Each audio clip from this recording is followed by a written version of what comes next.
खरीफ 2025 CM किसान ए शुभ लोकार्पण अवसर में भद्रक जिला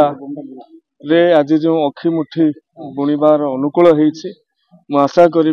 प्रभु जगन्नाथ कृपारू बाबा आखंडलमणि माँ भद्रकाली कृपारू एथर राज्य रे तथा भद्रक जिले में भल चाष हो वृष्टिपात ठीक भाव हो प्राकृतिक दुर्विपाक न हो यही शुभ अवसर में भद्रक मान्यवर विधायक वासुदेवपुर मान्यवर विधायक एवं जिलापाल समेत समस्त प्रशासनिक अधिकारी जनसाधारण उपस्थित रही शुभ कार्य को संपादित करथिले एवं आज जो सीएम किसान रो अर्थ आवंटन करा जीवो निश्चित भाव में कृषक मानकर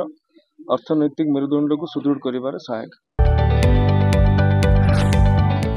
जदि आपंक आम भिडी भल लगा तेब आम चैनल को लाइक शेयर और सब्सक्राइब करने को जमा भी भूलु नहीं।